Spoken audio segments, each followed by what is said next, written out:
Reclaiming the Dream, a Kingdom, Afrocentric Vision for Global Leadership. Welcome, friends, visionaries and leaders from every corner of the world. I'm Aaron Montag, and today, I want to have a deep, honest, and empowering conversation with you. A conversation about dreams. Not the fleeting kind that vanish with the morning sun, but the enduring kind that shape nations, rewrite narratives, and change the trajectory of generations. I'm talking about reclaiming the dream. For centuries, the idea of the American dream has inspired people around the globe. It's a powerful narrative, one that says, through hard work, determination, and perseverance, anyone can rise, prosper, and build a better future. This dream was meant to represent freedom, opportunity, and upward mobility. It echoed through the Declaration of Independence with the promise of life, liberty, and the pursuit of happiness. It gave hope to immigrants who crossed oceans, to entrepreneurs who built from nothing, and to families who wanted something better for their children. But let's be honest, for millions, that dream was deferred. For others, it was systematically denied. And for communities around the world, the dream has often been exported in a way that didn't fit their history, their culture, or their divine calling. The time has come to reclaim that dream, reinterpret it, and reshape it through lenses that bring clarity, justice, and shared flourishing. I want to look at this dream through two powerful lenses, the biblical lens and the Afrocentric lens. When we combine these two perspectives, we discover a vision that's not only relevant for America, but for leaders and communities across the world. The biblical lens, alignment over ambition.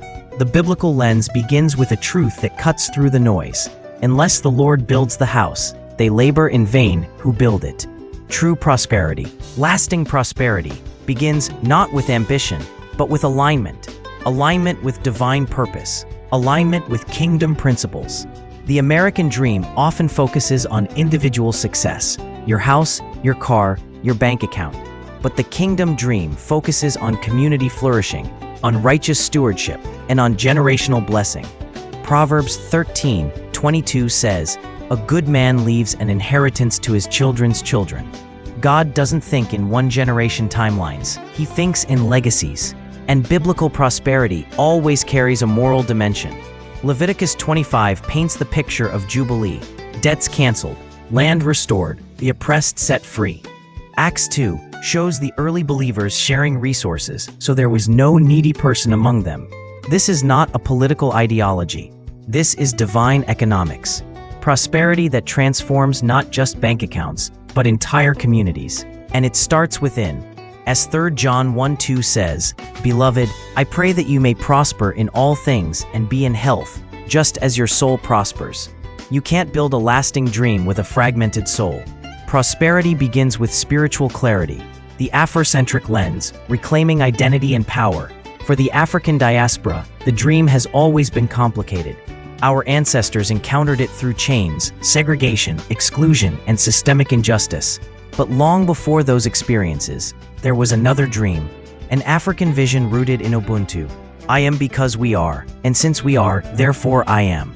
Afrocentric thought emphasizes collective uplift, not just individual ascent. It's not about assimilating into someone else's narrative. It's about reclaiming and redefining prosperity on our own terms. This is where I want to share with you the model of the West Philadelphia Billionaires Society, WPBS.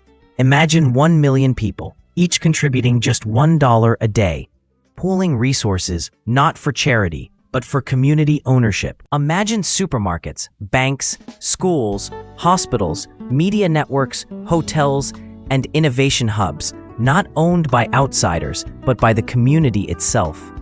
This is strategic unity. This is modern jubilee. This is what happens when vision meets structure.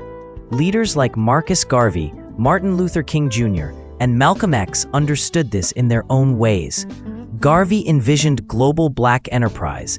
King spoke of the promissory note that had not been honored. Malcolm demanded control over our communities and resources. Their methods varied, but their purpose was shared, to awaken a people to economic sovereignty, cultural restoration, and collective destiny. When we merge the biblical and Afrocentric lenses, something profound happens. The biblical lens gives us the moral compass and spiritual power. The Afrocentric lens gives us cultural identity and strategic framework. Together, they give birth to a kingdom, Afrocentric vision that has power far beyond one community. It becomes a global model for any people determined to rise. Global leadership application, a new dream for a new era. This isn't just about one group. This is about leadership in a changing world. The systems that have defined global economics, culture, and power for the last century are shifting. Technology is rewriting the rules. Old models are straining. The world is crying out for leaders who are morally anchored, culturally intelligent, economically strategic, and globally minded. Reclaiming the dream is not an American project. It's a global invitation. Leaders in Lagos, Mumbai, Kingston, Rio, Johannesburg, Philadelphia, and Accra can reinterpret the dream through their cultural narratives and align it with timeless kingdom truths. Imagine local communities everywhere building together, thinking generationally, and collaborating globally. This vision requires leaders who refuse to settle for surface success. It calls for those willing to build with patience, wisdom, and strategy. It requires men and women who are not seduced by personal gain, but compelled by a divine mandate to shape nations. So here is your practical call to action. So what does this mean for you, wherever you are hearing this? First, wake up. The dream won't reclaim itself. We must confront the uncomfortable truths of history, economics, culture, and faith. We must be honest about what has and hasn't worked. Second, organize. Vision without structure is wishful thinking.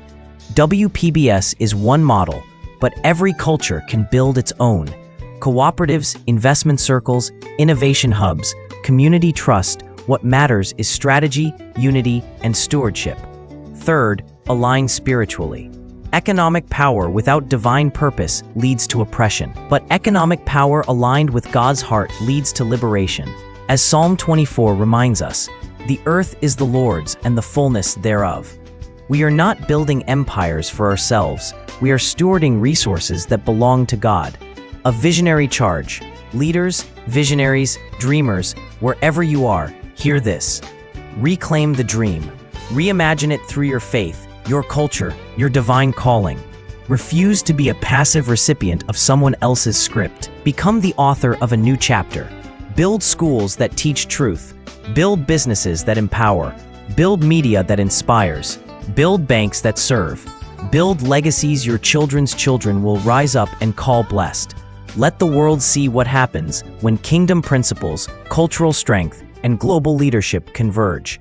Let this generation be remembered as the one that didn't just talk about change, but became the change.